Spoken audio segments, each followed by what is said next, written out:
بنا میرا خیال ہے 80-85 کی دہائی میں، جب کم از کم اس کا لوگوں نے تب سننا شروع کیا. تو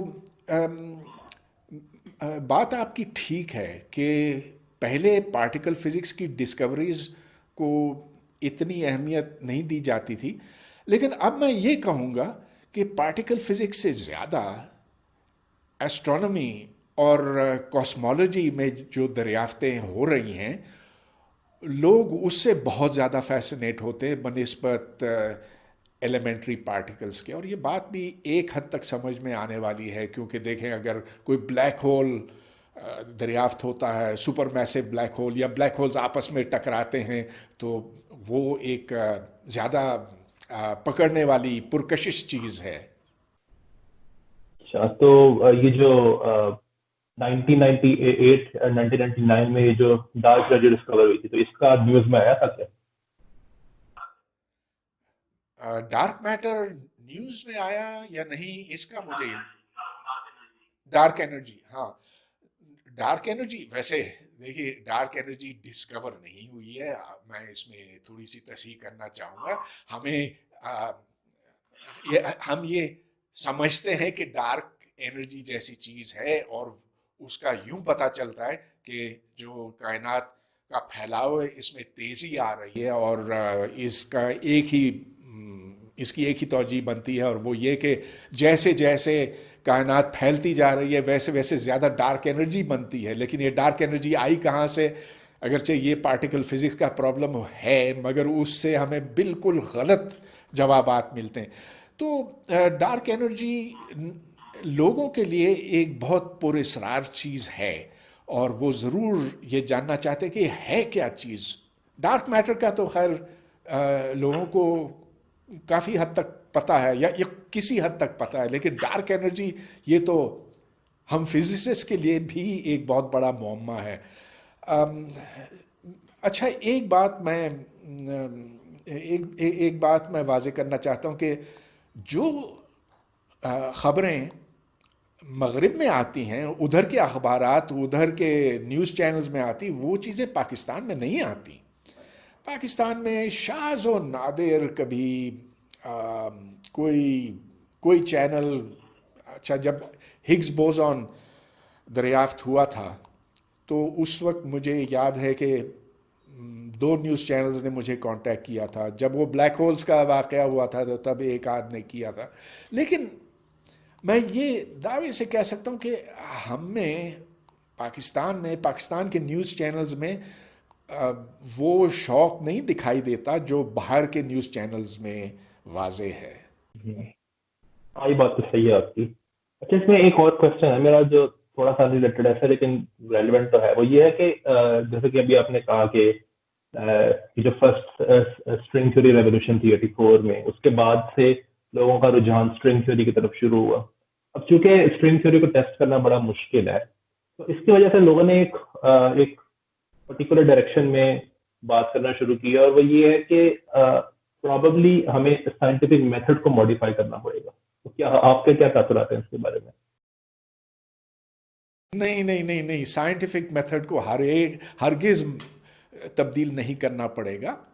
دیکھیے مجھے پتہ ہے بہت سے لوگ اسٹرنگ تھیوری کے اوپر اعتراض کرتے ہیں. وہ کہتے ہیں کہ جس چیز کو آپ پرکھ نہیں سکتے، جس کی سچائی کو آپ جان نہیں سکتے، اس لیے کہ اتنے بڑے ایکسیلریٹرز بنانے جن کا بننا ممکن ہی نہیں. اور ایک چھوٹی سی بات ہے کہ اگر کوارکس آپ کو دریافت کرنے ہیں تو ٹھیک ہے، سرن اس کے لیے کافی ہے، بہت زیادہ، کافی سے بھی زیادہ ہے، ڈبلیو بوزون کے لیے بھی کافی ہے. لیکن اگر آپ کو اسٹرنگ تھیوری، اسٹرنگز دیکھنے ہیں تو ایک ایسا ایکسیلریٹر چاہیے ہوگا جو ملکی وے سے بڑا ہو. تو ظاہر ہے کہ ایسے بن نہیں سکتا، لہٰذا آپ اسٹرنگ تھیوری کو اس طرح سے ٹیسٹ نہیں کر سکتے. تو لوگ اسی لیے اعتراض کرتے ہیں کہ آپ اسٹرنگ تھیوری کو کیونکہ اس کی سچائی جان نہیں سکتے تو یہ سائنس سے خارج کر دیا جائے. مجھے تو اس بات پر بڑی ہنسی آتی ہے. آپ دیکھیں اسٹرنگ تھیوری کو آپ ڈائریکٹلی ٹیسٹ نہیں کر سکتے، یہ بات صحیح ہے، لیکن اس کے انڈائریکٹ ٹیسٹ بہت سے ممکن ہیں. آپ اگر اس کا کوئی لو انرجی اپروکسیمیشن نکالیں تو وہ آپ کو بتا سکتا ہے کہ اسٹینڈرڈ ماڈل، اول تو اسٹینڈرڈ ماڈل تک پہنچنا ہوگا، لیکن اس سے تھوڑا سا ہٹ کے کیا ہے، تو اس میں پھر نئی دریافتیں سامنے آ سکتی ہیں۔ اب ایک میں مثال آپ کو دیتا ہوں۔ اسٹرنگ تھیوری کی یہ پیشن گوئی ہے کہ نیوٹنز لا آف گریویٹیشن سے ذرا سا تجاوز کیا جا سکتا ہے۔ اگر 4 سے زیادہ جہتیں ہیں، if the world is more than 4 dimensional، تو پھر گریوٹی کا جو انورس اسکوائر لا ہے وہ تھوڑا سا تبدیل ہو جائے گا۔ وہ تبدیلی جو ہے بہت ہی معمولی ہوگی۔ اچھا، اب بدقسمتی ہے کہ اب تک ہم نے اس ایکوریسی تک یہ تجربات نہیں کیے کہ اسٹرنگ تھیوری کا ثبوت مل سکے، لیکن اس کا مطلب یہ نہیں کہ آپ اسٹرنگ تھیوری کو ٹیسٹ نہیں کر سکتے، آپ کر سکتے ہیں۔ یہ کہ it needs very smart people and we are waiting for them. Actually اس میں ایک اور بات بھی آتی ہے کہ ہماری جنریشن تو خیر نہیں، لیکن جو پچھلی جنریشن ہے اس میں کچھ بہت زیادہ انفلوئنشل لوگوں نے، انفیکٹ نوبیل پرائز ونرز نے، جن میں سر فہرست میں کہوں گا شیلڈن گلاشو ہیں، انہوں نے یہ پھیلایا ہے کہ اسٹرنگ تھیوری کو ٹیسٹ نہیں کیا جا سکتا، یہ رانگ آئیڈیا پھیلایا ہے انہوں نے۔ تو ان کو فالو کر کے بہت سارے لوگ، انفیکٹ آئی سی ٹی پی میں بھی ایک دو سے لوگ ہیں جو کہتے ہیں کہ جو گلاشو کی ایگزامپل دیتے ہیں بار بار کہ اس نے کہا ہے کہ اسٹرنگ تھیوری ٹیسٹ نہیں ہو سکتی، جس کا مطلب اسٹرنگ تھیوری ٹیسٹ نہیں ہو سکتی۔ تو ایسے لوگوں کی وجہ سے بھی دراصل یہ آئیڈیاز پھیلتے ہیں۔ تو آپ کچھ کہیں گے اس کے بارے میں؟ ہاں، ویسے گلاشو اکیلا نہیں تھا اس میں فل اینڈرسن بھی تھا جو بھی حال میں فوت ہوا۔ He was a very good physicist. Glashow بھی بہت اچھا فزسسٹ ہے، لیکن دوسری طرف ان سے بھی اچھے فزسسٹ ہیں۔ ان میں اسٹیون وائنبرگ کو شامل کروں گا، جو اسٹرنگ تھیوری کے بارے میں بہت میرا خیال ہے آپٹیمسٹک ہے۔ وہ کہتا ہے کہ ہاں اس میں بڑی جان ہے، اس کے پیچھے لگنا چاہیے۔ پروفیسر سلام بھی اسٹرنگ تھیوری سے کافی فیسنیٹ ہوئے تھے۔ میں نے ان کا ایک لیکچر بھی سنا تھا، اور اگر وہ حیات ہوتے تو میں سمجھتا ہوں کہ وہ بھی اسٹرنگ تھیوری میں لگ چکے ہوتے۔ میں یہ کہہ رہا تھا کہ ویسے پروفیسر سلام نے تو سپر سیمیٹری میں بھی کافی کام کیا ہوا ہے، تو یہ تو کافی لائکلی ہے کہ وہ اسٹرنگ تھیوری پہ کام کرتے ہیں، کیونکہ وہ کافی ریلیٹڈ ہے اسٹرنگ تھیوری سے، سپر سیمیٹری ہے۔ ہاں، پروفیسر سلام نے سپر سیمیٹری پر بڑا کام کیا تھا۔ سپر اسپیس ان کی ایجاد ہے، سپر اسپیس 10 ڈائمینشنل، جس میں بہت مزے کی چیز ہے، خیر اس کی تفصیل میں نہیں جانا چاہتا۔ اور سپر سیمیٹری اسٹرنگ تھیوری سے نکلنے والی ایک چیز ہے، یا آپ یہ کہہ سکتے ہیں کہ اسٹرنگ تھیوری کو مضبوط بنیادوں پر کھڑا کرنے کے لیے سپر سیمیٹری کا ہونا بھی لازمی ہے۔ تو میں سمجھتا ہوں کہ ضرور پروفیسر سلام اس سمت جاتے، اس میں تحقیق کرتے، اس میں نئی چیزیں دریافت کرتے، تو string theory still attracts very good minds. اب مسئلہ یہ ہے کہ اب اس میں طرح طرح کے اور خاصے گمبھیر مسائل پیدا ہوئے ہیں، جیسا کہ لینڈسکیپ پرابلم ہے، تو اب اتنی زیادہ ممکنات بنی ہیں اسٹرنگ تھیوری میں کہ ہمیں ٹھیک طرح سے پتہ نہیں چلتا کہ یہ اسٹرنگ تھیوری کی سمت کیا ہونی چاہیے، کہ کمپیکٹیفیکیشن کیسے کی جائے۔ تو یہ سارے بڑے بنیادی مسائل ہیں، لیکن ایک بات میں کہوں گا کہ اسٹرنگ تھیوری سے جو چیزیں نکلی ہیں اس سے فزکس میں ایک نئی سوچ بھی، اور کئی مختلف قسم کی سوچ پیدا ہوئی ہے۔ تو میں نے ADS-CFT کا تو ذکر کیا، مگر علاوہ اس کے ہم نے جو اس سے جو میتھمیٹکس سیکھی وہ تو خیر ایک اور پہلو ہے، لیکن اسٹرنگ تھیوری کا اطلاق اب مثال کے طور پر کنڈنس میٹر میں ہوتا، تو اب کنڈنس میٹر میں ایسے پرابلمز ہیں جو بلیک ہول کے ساتھ تشبیہ دیے جا سکتے ہیں، جن کی تشبیہ بلیک ہولز کے ساتھ ہوتی ہے، اور بلیک ہولز کے ساتھ جس کی بنتی ہے تو اسے وہاں سے اسٹرنگز بھی نکل آتی ہیں. تو فزکس کا ایک شعبہ فزکس کے دوسرے شعبے پر اثر انداز ہوتا ہے. So there has been cross fertilisation. اچھا، میرا ایک کوشچن یہ ہے کہ آپ کے خیال میں ایچ انڈیکس جو ہے یہ کتنا افیکٹو ہے ایک سائنٹسٹ کی پروڈکٹیوٹی ناپنے کے لیے؟ میرا خیال ہے کہ یہ جو انڈیکس کا معاملہ ہے نا، یہ کافی جہاں نمبرز ہوتے ہیں کسی ایک فرد کو ناپنے کے لیے، اس کے کام کو ناپنے کے لیے، تو اس میں گڑبڑیں ہمیشہ ہوتی ہیں. اب میں آپ کو یہ بتا سکتا ہوں کہ جس زمانے میں ایم آئی ٹی میں تھا اور اس وقت نئے ایپلیکنٹس وہاں آتے تھے، ان کا ریویو ہوتا تھا، تو میں اپنے پروفیسروں سے پوچھتا تھا کہ آپ کس بنا پر کسی کو لیتے ہیں یا اس کو چھوڑتے ہیں؟ کیا آپ پبلیکیشنز کی تعداد دیکھتے ہیں؟ اچھا، اس زمانے میں یہ ہیرا پھیری نہیں ہوتی تھی پبلیکیشنز کے ساتھ، لیکن وہ کہتے تھے کہ نہیں، ہم بتا نہیں سکتے،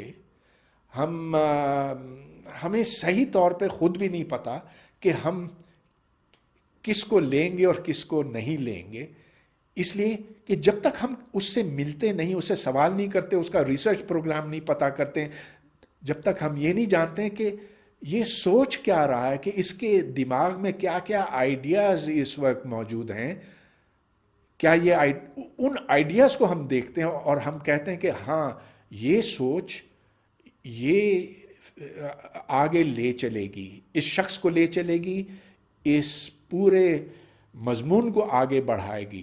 اچھا، اب یہ بہت بڑے لوگ تھے، ان کی پہچان بھی بہت اچھی تھی، اور یہی وجہ ہے کہ ایکڈیمک کوالٹی وہاں پر قائم رہی ہے.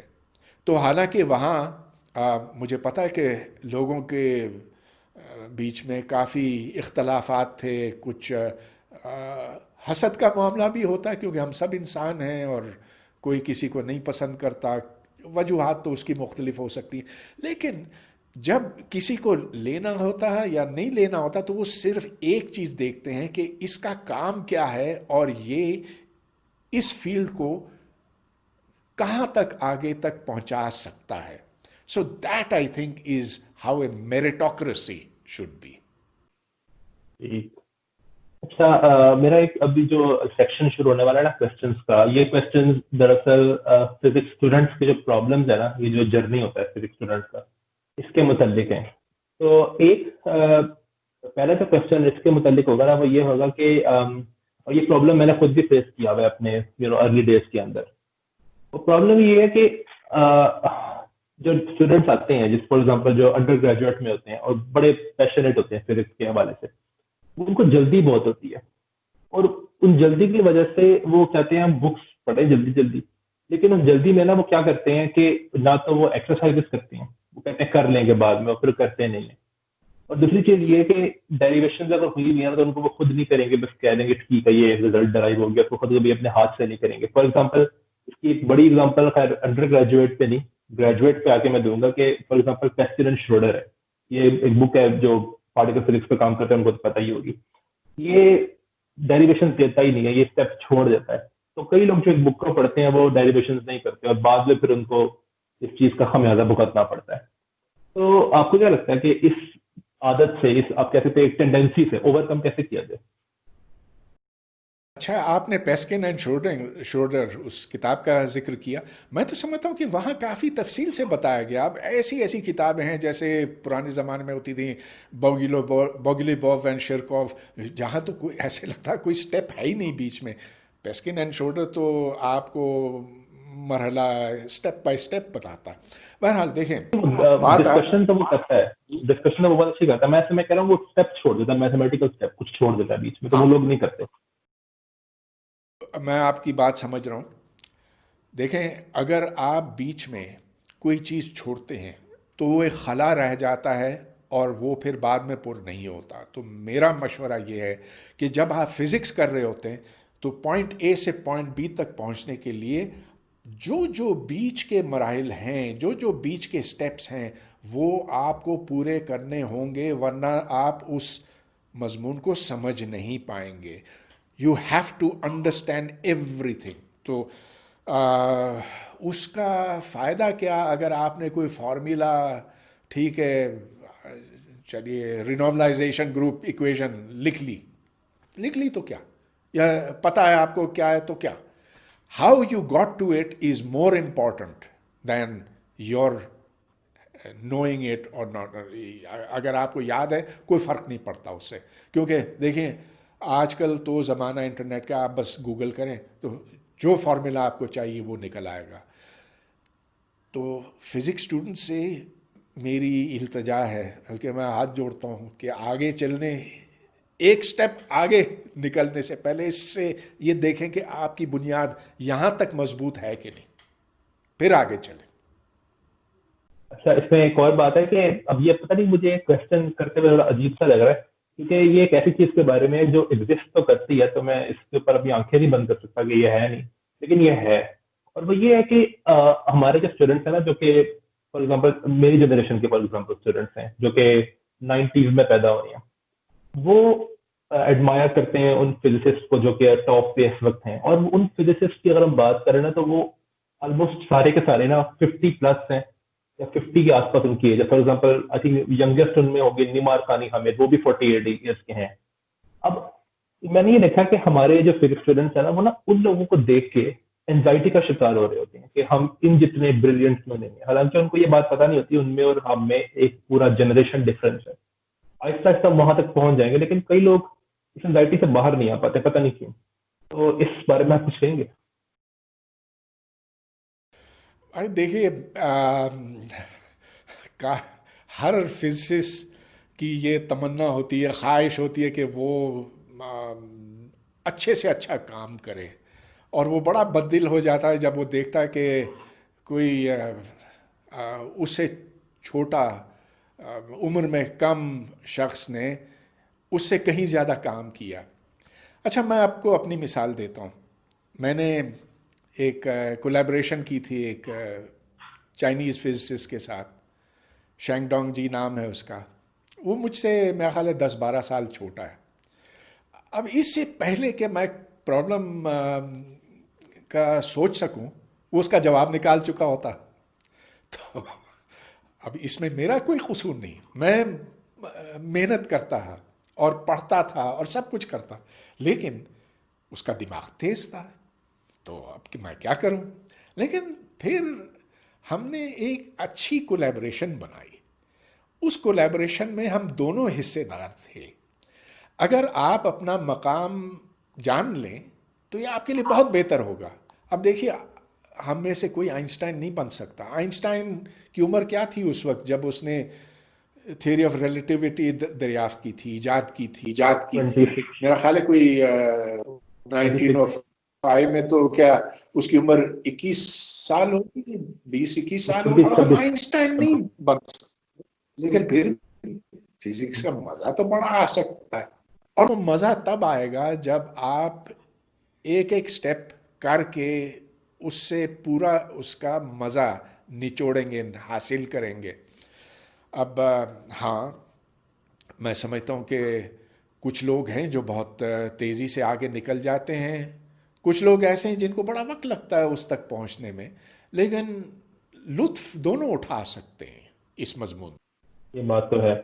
اچھا، میں نے ایک اور کوشچن یہ تھا کہ یہ کوشچن زیادہ تر انڈر گریجویٹس کے لیے نہیں کر رہا، لیکن میں گریجویٹس کے لیے کر رہا ہوں کہ جو ہمارے گریجویٹ اسٹوڈنٹس ہیں نا، ان میں ایک بات دیکھی گئی ہے کہ ان میں پیشن تو ہوتا ہے، کئی لوگوں میں پیشن ہوتا ہے اپنے، کئی لوگوں میں نہیں ہوتے، گنے چنے لوگوں میں جو صحیح والا پیشن ہے، لیکن نا ان کو نا ایک پرٹیکولر چیز نا پیچھے لے کے چلی جاتی ہے، اور وہ یہ ہے کہ ان کی فائنینشیل فکریں.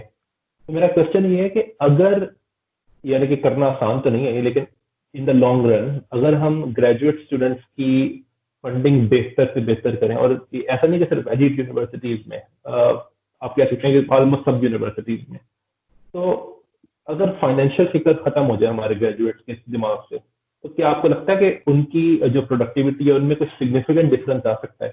اور ایک اور کوشچن اس سے ریلیٹڈ ہے، وہ یہ ہے کہ ہم دیکھتے ہیں فار ایگزامپل امریکہ میں، وہاں پہ جو بلینئرز ہیں نا، فار ایگزامپل بل گیٹس ہو گیا، ٹھیک ہے، اس کے علاوہ پھر ایلون مسک ہے، یہ سب آپ کہہ سکتے ہیں کہ گیکس ٹائپ ہے، یعنی کہ یہ پڑھے لکھے لوگ ہیں، اپنے فیلڈ میں بہت اچھے ہیں.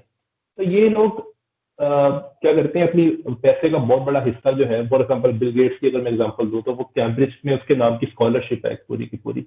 آپ کو لگتا ہے کہ اگر پاکستان میں بھی ایک ٹرینڈ آئے کہ بلینئرز ڈونیٹ کر رہے ہیں اپنی منی اسکالرشپس کے لیے، تو اس سے ایک موٹیویشن پیدا ہو سکتی ہے ہمارے گریجویٹس کے اندر کہ ہم پہ پیسہ لگایا جا رہا ہے ان لوگوں کی طرف سے، تو ہم اب فائنینشیل فکر سے باہر آ کے صرف پروڈکٹیوٹی پہ دھیان دیں. اچھا چلیے، آپ کے سوال کے دو حصے ہیں. پہلا حصہ یہ کہ گریجویٹ اسٹوڈنٹس کو کیا ہم اسٹائپنڈس دے کر ان کی پروڈکٹیوٹی بڑھا سکتے ہیں. اب دیکھیے، امریکہ میں ویسٹ میں یہ ماڈل ہے کہ گریجویٹ اسٹوڈنٹ ایک پروفیسر کے ساتھ لگ جاتا ہے، وہ یا تو ٹیچنگ اسسٹنٹ اس کا بنتا ہے یا پھر اس کا ریسرچ اسسٹنٹ، اور اس کو پھر اسٹائپینڈ ملتا ہے یا تو یونیورسٹی سے یا کسی فنڈنگ آرگنائزیشن سے. تو یہ پاکستان میں بھی ہوتا ہے لیکن یہاں نسبتاً کم ہے. مگر جو فرق ہے وہاں اور یہاں میں وہ یہ کہ ادھر گریجویٹ اسٹوڈنٹس کا چناؤ ایسے ہوتا ہے کہ جو بہترین اسٹوڈنٹس ہیں اور جو واقعی گریجویٹ اسکول کے حقدار ہیں انہی کو لیا جاتا، اور پھر ان کے اوپر خاصا پیسہ، خاصی رقم صرف کی جاتی ہے، جس کا پھر اس یونیورسٹی کو فائدہ ہوتا ہے اور پورے سماج کو فائدہ ہوتا ہے. تو ہاں، میں سمجھتا ہوں کہ پاکستان میں بھی ایسا ہونا چاہیے، لیکن ساتھ ساتھ جو یونیورسٹیوں میں گریجویٹ لیول پر چناؤ ہوتا ہے اس کو بہتر کرنا پڑے گا. اب یہاں میں نے ایسے بھی گریجویٹ اسٹوڈنٹس دیکھے ہیں جو میں سمجھتا ہوں کہ وہ شاید فریشمن ایئر بھی نہ پاس کر سکیں باہر کی کسی یونیورسٹی میں. اگر آپ ان کے اوپر روپیہ خرچ کرتے ہیں تو پھر وہ روپیہ اس کا کیا حاصل ہوگا آخر میں.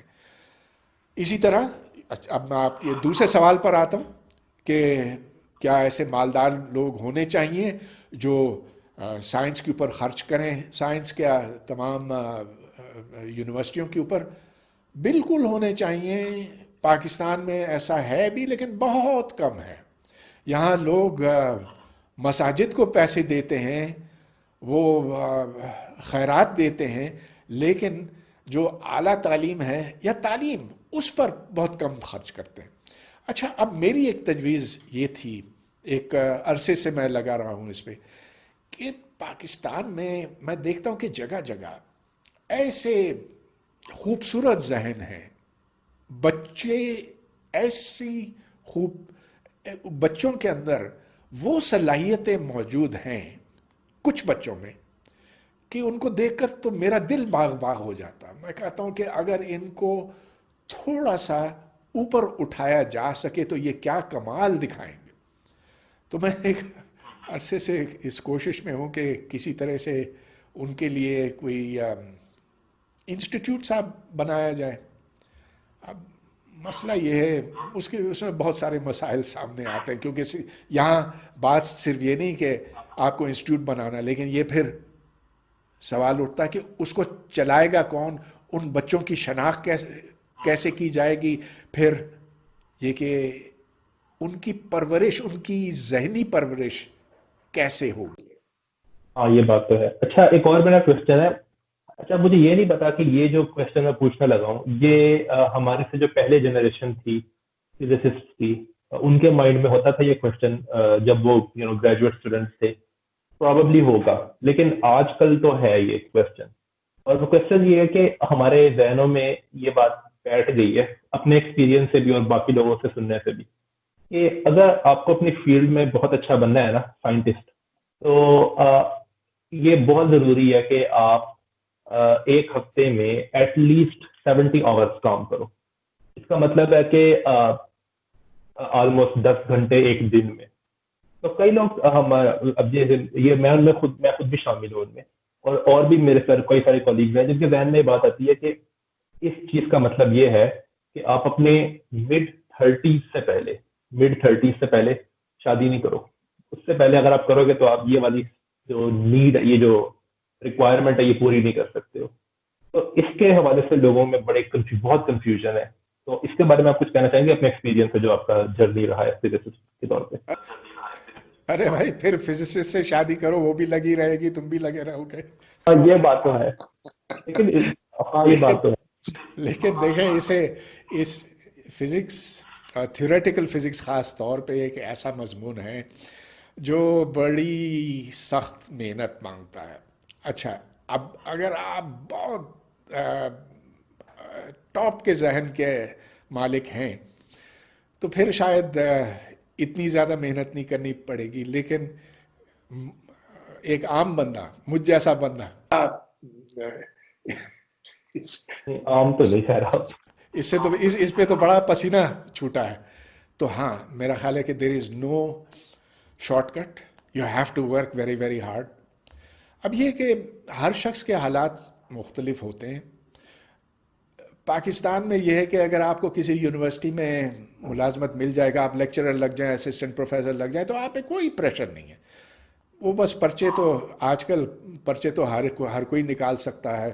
میرا خیال ہے اب تو پڑھا لکھا ہونے کی بھی ضرورت نہیں ہے. پرچے تو ایک فیکٹری ہے جو لوگوں نے لگانا سیکھ لیا ہے، اس کے ایسے ایسے گھنونے طریقے ہیں. لیکن اگر آپ مضمون کو سمجھنا چاہتے ہیں تو پھر ویسی محنت کرنی پڑے گی جیسا کہ آپ کو اسٹینفرڈ، MIT یا ICTP میں کرنی پڑتی ہے. اچھا، میرا ایک اور کوشچن ہے کہ اب جو میں بات کر رہا ہوں نا، یہ صرف تھیوریٹیکل فزکس کے حوالے سے کر رہا ہوں، کیونکہ یہ اس کوشچن کا آنسر ڈپینڈ کر سکتا ہے فیلڈ کے اوپر. تو میں صرف تھیوریٹیکل فزکس کی بات کر رہا ہوں. اور کوشچن بہت سمپل ہے کہ کیا ہم یہ کہہ سکتے ہیں کہ US اس وقت ایبسلیوٹ سینٹر ہے تھیوریٹیکل فزکس کی نالج کا، یا پھر یورپ بھی اس کے کمپٹیشن میں آ گیا ہے کافی؟ دیکھیے، زمانے کے حساب سے ہر چیز بدلتی ہے. دوسری جنگ عظیم سے قبل جرمنی تھا. جرمنی میں شروڈنگر، ہائزنبرگ، آئنسٹائن، یہ سارے لوگ تھے. ادھر ڈنمارک میں نیلز بور تھا. بڑے بڑے لوگ وہاں تھے یورپ میں. پھر دوسری جنگ عظیم کے بعد امریکہ مرکز بنا. اچھا، اگر آپ اور پہلے اور پیچھے چلیں تو برطانیہ تھا. برطانیہ کے بعد پھر جرمنی اور فرانس وغیرہ وہ بھی شامل ہو گئے. اس وقت آپ کی بات بالکل ٹھیک ہے کہ امریکہ دنیا کا مرکز ہے، نہ صرف تھیوریٹیکل فزکس میں لیکن پورے فزکس میں. اور یہ میں سمجھتا ہوں کہ اگرچہ اب جو اس کے اندر خرابیاں ہیں ٹرمپ کے زمانے میں سامنے آ رہی ہیں، لیکن سائنس وہ چیز ہے، تھیوریٹیکل فزکس اس کا ایک ایلیمنٹ ہے جس نے امریکہ کو اس مقام تک پہنچایا. اب جس دن امریکہ یہاں سے گرنے لگے گا، ساتھ ساتھ اس کی طاقت بھی ٹوٹنے لگے گی. اچھا، ایک اور میرا کوشچن یہ ہے کہ ایک تو یہ ہے کہ ہمارے جو فزکس میں، اچھا میں یہ جو میں کوشچن پہ لگا نا، یہ ایسا لگے گا کہ یہ تو بہت جنرل کوشچن ہے، کیونکہ یہ تو کئی سارے ٹرینرز بھی اس پہ بات کرتے ہیں، موٹیویشنل اسپیکرز بھی بات کرتے ہیں. لیکن میں بات کر رہا ہوں تھیوریٹیکل فزکس کے پرسپیکٹو میں اونلی. اور وہ یہ ہے کہ کئی دفعہ ایسے ہوتا ہے کہ اگر آپ فار ایگزامپل آپ ایک فزکس اسٹوڈنٹ اور آپ نے ایک اسٹریٹجی بنائی ہوئی ہے لرن کرنے کی. فار ایگزامپل یہ میرے ساتھ خود بھی ہوا تھا، میں نا چیزوں کو یاد نہیں رکھتا تھا پہلے، اب بھی نہیں رکھتا ویسے. اور میری اسٹریٹجی کی وجہ سے میرے انڈر گریجویٹ ایئرز میں کئی سارے ایگزامز ایسے تھے جہاں پہ آئی واز ریکوائرڈ کہ مجھے چیزیں میمورائز ہوں، as you know very well. تو ان ایگزامس میں اچھا نہیں کر پایا. ٹھیک ہے، اس کے بعد نا ایک سیلف کانفیڈنس میں کمی آنی شروع ہو جاتی ہے، اور بندہ نا ڈاؤٹ میں پڑ جاتا ہے کہ کیا مجھے اپنی اسٹریٹجی چینج کرنی چاہیے لرننگ کی، جو کہ کرنا بالکل بھی آسان نہیں ہے. تو کوئی ایسی ٹپ ہے جو آپ نے لرن کی ہو اپنے پورے ایکسپیرینس میں کہ اگر آپ کا ایک ایگزام اچھا نہیں گیا اور ایک سیمسٹر اچھا نہیں گیا، اس کے بعد اپنی اس اسٹریٹجی پہ ڈاؤٹ کرنے کے بجائے آپ دوبارہ سے رائٹ کیسے کر سکتے ہو؟ ہاں، برے وقت تو ہر ایک کی زندگی میں آتے ہیں. امتحان میں فیل بھی ہو جاتے ہیں کبھی کبھی. لیکن اس سے بد دل نہیں ہونا چاہیے. اپنے آپ میں اگر کانفیڈنس ہو تو اس چیز سے ایک شخص نکل آ سکتا ہے. لیکن وہ کانفیڈنس تب بنتا ہے جب وہ شخص جانے کہ اس مضمون کی باریکیوں کو جانے.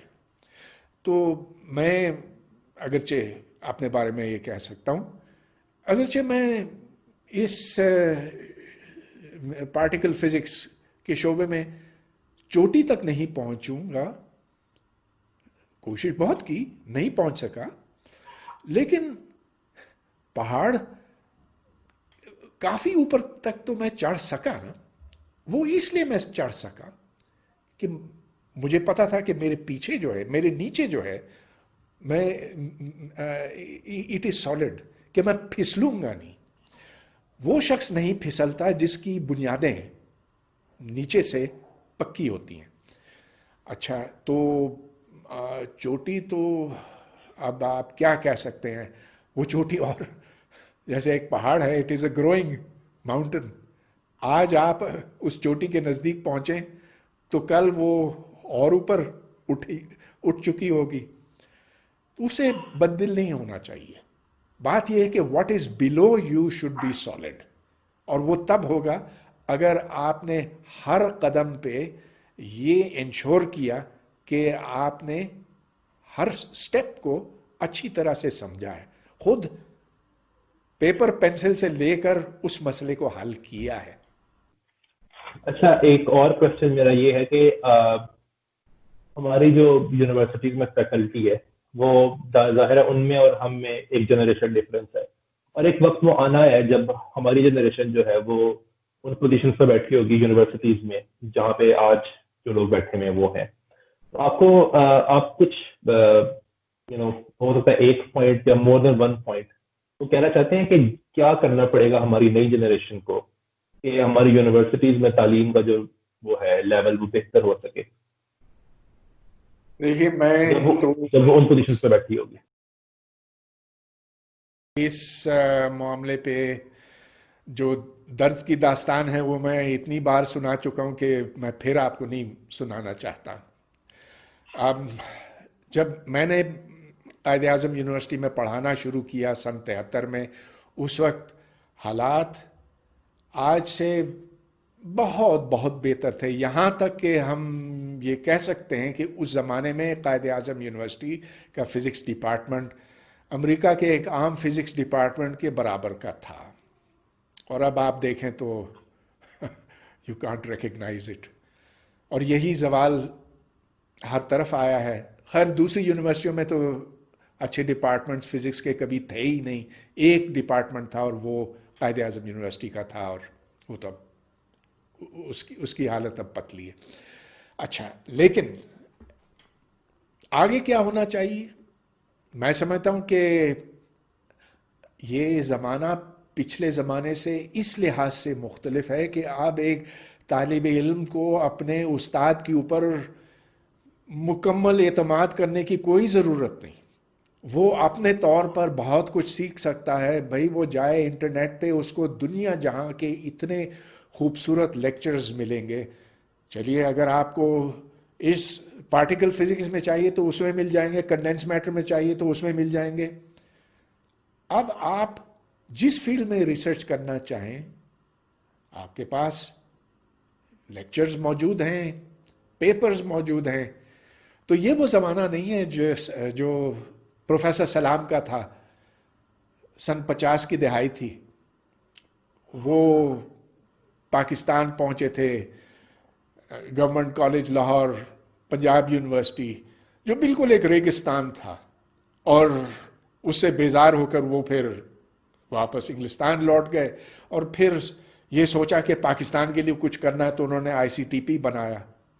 اچھا، اگر وہ اس زمانے میں ہوتے، مطلب یہ کہ اگر وہ 50 کی دہائی نہیں لیکن اس کے 50 سال بعد ہوتے جب انٹرنیٹ آ چکا تھا، تو یہ دلیل تو نہیں دی جا سکتی تھی کہ ہمیں پتہ نہیں کہ دنیا میں کیا ہو رہا ہے. اب میں سمجھتا ہوں کہ بہت بڑا فرق ہے. اب جو انڈیویجول جینیس ہے، وہ جو ذہن ہیں، جن کو صرف ایک تھوڑی سی انکریجمنٹ کی ضرورت ہے، وہ پاکستان میں جگہ جگہ ہیں. اب ان کو میں یہ تجویز کرتا ہوں، ان کو یہ مشورہ دیتا ہوں کہ وہ جتنا حاصل کر سکتے ہیں انٹرنیٹ سے، لیکچر سے، وہ کریں، اور اس کے بعد پھر باہر کی کسی اچھی یونیورسٹی میں، MIT ہو جائے، ہارورڈ ہو جائے، جو بھی ہے، چلیے وہ ایک لیول کی ہیں، لیکن جو اس سے ایک لیول نیچے کی ہیں ادھر چلے جائیں. کیونکہ فی الوقت پاکستان میں کسی یونیورسٹی میں دم خم نہیں ہے. میں مجھے بہت تکلیف ہوتی ہے یہ بات کہہ کر، مگر میں نے ساری یونیورسٹیاں دیکھی ہیں، کچھ کو بہت قریب سے دیکھی ہیں، ساری تو نہیں، لیکن جو جہاں جہاں فزکس کہنے کو ہوتی ہے، تو حالات کہیں پر اچھے نہیں ہیں. اچھا، میرا ایک اور کوشچن یہ ہے کہ چونکہ آپ ایک نیوکلیئر فزسسٹ ہیں، اور اگر آپ کے موسٹ سائٹڈ پیپرز دیکھیں تو ان میں آئی تھنک سب سے پہلا جو ہے وہ novel effects in deep inelastic scattering ہے، پھر اس کے بعد ہیلیسٹی کے اوپر ہے، تو اور پھر پارٹون ڈسٹریبیوشن فنکشنز. تو میرا کوشچن یہ ہے کہ یہ جو نیوکلیئر فزکس کی فیلڈ کا انتخاب تھا، یہ اس لیے آپ نے کیا کیونکہ at that particular time quantum chromodynamics بننے کی اسٹیج میں تھی اور اس پہ کافی کام ہو رہا تھا، یا پھر آپ نے پہلے سے یہ سوچا ہوا تھا کہ میں نے نیوکلیئر فزکس میں کام کرنا ہے؟ اصل میں جب میں نے نیوکلیئر فزکس پر کام شروع کیا نا، تو اس وقت تو کوارکس اور پارٹونز کی بھی کوئی بات نہیں کرتا. اس وقت تو 68 میں دریافت ہوئے، لیکن نیوکلیئر فزکس میں کوئی دلچسپی نہیں تھی. میں نے ٹریڈیشنل نیوکلیئر فزکس پر کام کیا، ہارٹری فاک اور نیوکلیئر کولیجنز پہ. لیکن بعد میں نے کہا کہ یہ تو اب باتیں پرانی ہو گئی ہیں، نیوکلیئر فزکس پرانا ہو گیا، اب مجھے کوانٹم کروموڈائنامکس، پارٹیکل فزکس کے بارے میں سوچنا چاہیے، اور مجھے بالکل اثر نو نئی چیزیں سیکھنی پڑیں.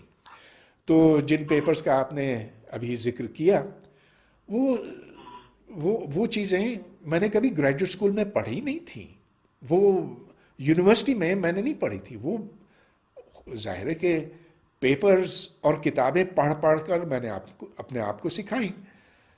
یہی بات میں سمجھتا ہوں کہ بعد میں جو میں نے تھوڑا بہت کام کیا اس پر بھی صادق آتا ہے. اب دیکھیں جنرل ریلیٹیوٹی، ایک نیوکلیئر فزسسٹ کو جنرل ریلیٹیوٹی کی کوئی ضرورت نہیں ہوتی، لیکن اگر آپ جاننا چاہیں کہ ستاروں کے اندر کیا ہوتا ہے تو وہ بھی پتہ ہونا چاہیے. تو آئیڈیل تو یہ ہو کہ ایک شخص سب کچھ جانے، اور پھر جتنی اس کی صلاحیت ہے وہ اس میں وہ جان لیتا ہے. مگر ہر شخص جو ہے بس وہ ایک قطرے کے برابر ہی جان سکتا ہے. علم کا سمندر اس قدر وسیع ہے. ایک اور کوشچن یہ ہے کہ اگر ہم آپ کا ویکیپیڈیا آرٹیکل دیکھیں تو اس پہ یہ بھی لکھا ہوتا ہے کہ آپ کی فیلڈ میں ایبسٹریکٹ الجبرا بھی ہے، تو آپ نے اس پہ کوئی کام کیا؟ میرے علم میں ہے نہیں، میں اس لیے پوچھ رہا ہوں. نہیں، میں نے بالکل کام نہیں کیا. میں نے اپنا ویکیپیڈیا پیج کبھی دیکھا نہیں ہے، پتہ نہیں ادھر کیا خرافات ہیں. لوگ اپنے طور پر پتہ نہیں کیا کچھ لکھتے ہیں. کوئی کہتے ہیں کہ ہاں کسی نے مجھے بتایا تھا میرے ویکیپیڈیا پیج پر لکھا ہے کہ یہ بم کا بڑا حامی ہے. یعنی بالکل الٹی بات لکھی ہوئی ہے. I don't know what is on that, کیونکہ نیٹ پہ جو باتیں ہوتی ہیں ان پر اعتبار نہیں کرنا چاہیے. مطلب یہ کہ ایسی جو ذاتی باتیں ہیں ان پر میں ایسی چیزوں پر اعتبار نہیں کرتا. Anyway, I have not done anything on abstract algebra. کاش کہ میں نے کیا ہوتا، لیکن مجھے نہیں یاد. ایبسٹریکٹ الجبرا کا مجھے شوق ہے، لیکن اس میں کبھی کام نہیں کیا. میں نے ایک اور کوشچن یہ پوچھا تھا کہ ابھی جو کوشچن ہے نا وہ دراصل اس لیے میں پوچھ رہا ہوں کیونکہ جیسا کہ میں نے آپ کو بتایا تھا کہ ہم پاکستان کا فیس بک پہ سب سے بڑا سائنس گروپ چلاتے ہیں، تو اس میں ہمیں آؤٹ ریچ کرنا پڑتا ہے عام پبلک تک، اور آپ تو یہ کئی سالوں سے کر رہے ہیں، عام پبلک کے لیے لیکچرز بناتے ہیں. تو اس میں ہمیں کئی سارے مشکلات دیکھنے میں آتی ہیں، اور ان میں سے سب سے بڑی مشکل جو ہے وہ اوبویسلی آپ نے ایکسپیرینس کی ہوگی، آپ کا ایکسپیرینس کافی زیادہ ہے، میری ایج سے بھی زیادہ ہے. وہ یہ ہے کہ بہت سارے لوگوں میں ایک جنرل ٹینڈنسی ہے، اور وہ یہ ہے کہ وہ نا کسی اسٹیٹمنٹ کا صحیح ہونا یا نہ ہونا وہ اس چیز پہ ڈیسائیڈ نہیں کرتے کہ اس اسٹیٹمنٹ کے بارے میں کویشچن پوچھوں گا اور پھر اس کے آنسر تلاش کرنے کی کوشش کروں گا. وہ اس چیز پہ ڈیسائڈ کرتے ہیں کہ یہ اسٹیٹمنٹ فیل کیسا کرواتی ہے ہمیں. تو کیا آپ نے بھی یہ بات نوٹس کی اور اس کا کیا علاج ہے؟ نہیں، میں سمجھا نہیں، پھر بتائیے لوگ کیا سمجھتے ہیں میں یہ کہہ کس رہا ہوں کہ لوگ نا اگر ان کو کوئی اسٹیٹمنٹ بتائی جائے نا تو وہ صرف یہ دیکھتے ہیں کہ یہ اسٹیٹمنٹ ہمیں اچھا فیل کرواتی ہے یا برا. اگر اچھا فیل کرواتی ہے تو یہ صحیح ہے, اگر برا فیل کرواتی ہے تو یہ غلط ہے. نہیں، یہ وہ تو اس چیز بالکل پہ غلط یہ بات ہے, لیکن لوگ کرتے ہیں ایسے. بڑی نامعقول بات ہے، اور جو اس کا شکار ہیں ان پر بس ہم افسوس ہی کر سکتے ہیں. دیکھیے اصل بات یہ کہ سچ تک پہنچنا ہے تو یہ جو اوپریلی باتیں ہیں ان کو پرے کرنا ہوگا. مگر مجھے کوئی ٹھوس مثال دیجیے. اس میں پھر مذہبی باتیں آ جاتی ہے, وہ میں کرنا نہیں چاہتا. اصل میں یہ ہے کہ اگر ان کو کوئی بتائی جائے نا کہ یہ جو آپ نے آج تک سنا تھا نا اپنے علماء وغیرہ سے, فار ایگزامپل میں ایک بات کرتا ہوں, جو بریلوی مکتبہ فکر ہے اس میں ایک بات مشہور ہے کہ ارتھ ساکن ہے, ٹھیک ہے, یہ ان کے امام نے لکھی ہوئی ہے بات. اب اگر ان کو جا کے بتا دو نا یہ بات کہ ارتھ ساکن ہے تو وہ کہتے ہیں کہ تم نے ہمارے امام کی توہین کر دیا, تو ہو ہی نہیں سکتی صحیح بات. اس طرح کی باتیں میں کر رہا ہوں. بس اب کیا کہہ سکتا ہوں سوائے یہ کہ ہنسی آتی ہے کہ اس زمانے میں 21ویں صدی, ارے 21ویں صدی کو چھوڑیے, یہ تو اگر ایسی کوئی بات آج سے 300 سال پہلے کرتا تو اس پر لوگ ہنستے. لیکن چلیے ہمارے کچھ لوگ جو ہیں وہ کچھ صدیاں پیچھے رہ گئے ہیں. اب امید کرتا ہوں کہ آج تک وہ کسی نہ کسی طرح اپنے آپ کو پہنچا دیں گے.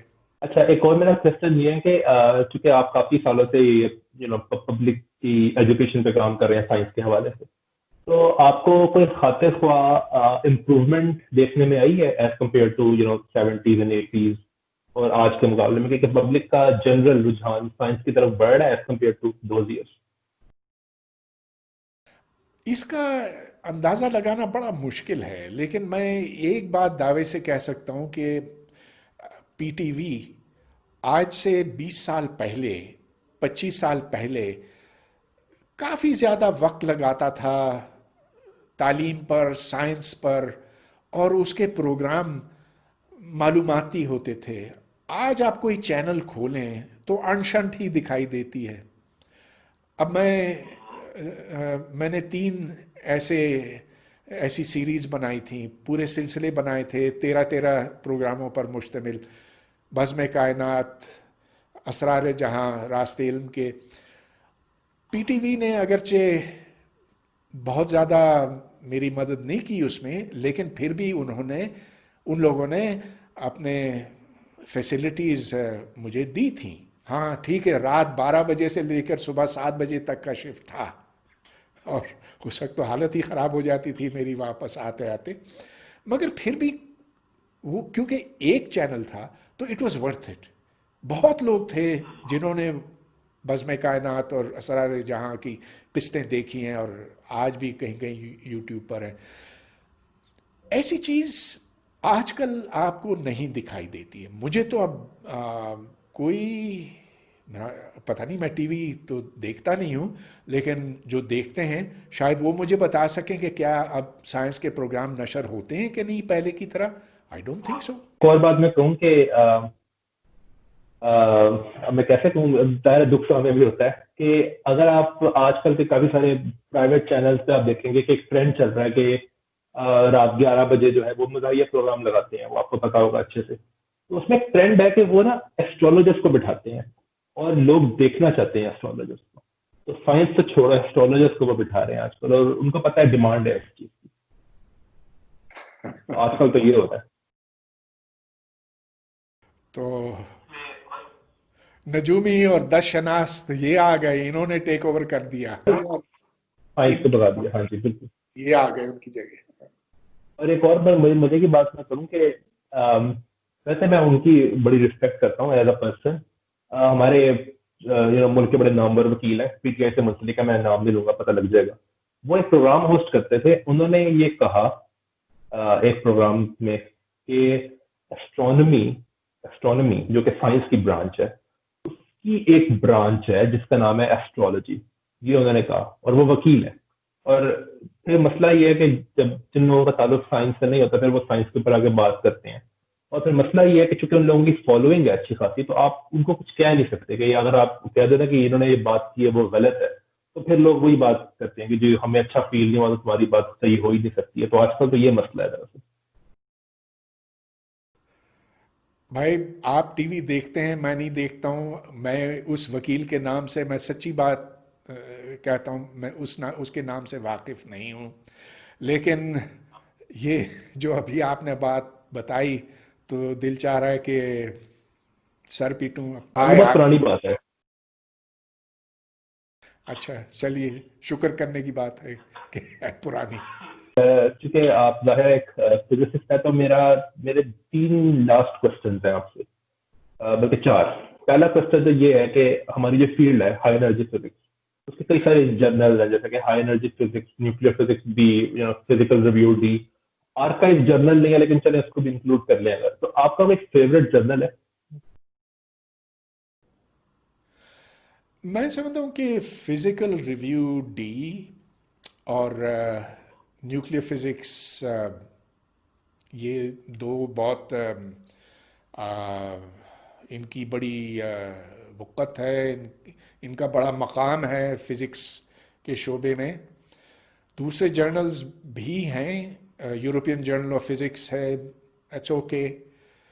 ایک زمانہ تھا جب زائٹشری فور فزک وہ بہت اچھا جرنل سمجھا جاتا تھا، لیکن اب شاید کچھ اتنا زیادہ دھیان اس پر نہیں دیا جاتا. تو فیوریٹ جرنل تو کیا دیکھیے، اب تو سچی بات یہ ہے کہ لوگ جرنلز کم دیکھتے ہیں، پری پرنٹس زیادہ دیکھتے ہیں. جو آئیڈیاز ہیں وہ پری پرنٹس میں ہیں. آرکائیو آپ جائیں لاس ایلموس ویب سائٹ پہ اور دیکھیں کہ کیا کچھ کون سے نئے پیپرز اس وقت اس پر پوسٹ ہو رہے ہیں. پھر وہ کبھی نہ کبھی چھپ جاتے ہیں کسی نہ کسی جرنل میں، لیکن جو چیز آپ تلاش کر رہے ہیں نا، you will find that in an archive paper. اچھا آپ کا اب پتہ نہیں آپ سے یہ کوشچن کسی نے کیا آج تک یا نہیں آن ویڈیو، آپ کا all time most favourite physicist کون ہے؟ فزسسٹ بھائی دیکھیے، آئنسٹائن کا تو مقابلہ ہی نہیں ہے. آپ اور کس کو کھڑا کریں گے اس کے مقابل؟ لیکن میں سمجھتا ہوں کہ اس وقت جو فزسسٹ حیات ہیں تو سر فہرست میرے خیال ہے ایڈورڈ ویٹن ہے. لیکن اور بھی بہت سے لوگ ہیں. کس کس کا نام لیا جائے؟ فیوریٹ تو میں نہیں کہہ سکتا، لاٹس آف گڈ ونس. اور جو ذرا پرانے زمانے کے ہیں جیسے وائنبرگ ہے، وائنبرگ کی کنٹریبیوشن بہت بڑی ہے اور وہ پورے فزکس میں ہے. اگر ان کی طرف دیکھا جائے جو بس ابھی حال میں نکل چکے ہیں، رچرڈ فائنمن، ویل واٹ ٹو سے اباؤٹ ہم. صحیح. اچھا ایک اور کوشچن یہ کہ میں اب یہ بھی میں آل ٹائم کر رہا ہوں کہ آل ٹائم آپ کا کوئی فیوریٹ میتھمیٹیشین ہے؟ کس کا نام لیا جائے؟ جان وان نائمن. ویل مے بی، کیوں ہاں. اچھا ایک اور لاسٹ کوشچن میرا یہ ہے کہ ایک منٹ، میرا خیال ہے ڈیوڈ ہلبرٹ کو میں اس سے آگے کروں. May be Hilbert. نہیں may be it is Gauss. اچھا ٹھیک ہے I have settled out Gauss. Okay چلے ٹھیک ہے. بہت مزہ آیا آپ سے بات اوکے کر کے. Thank you.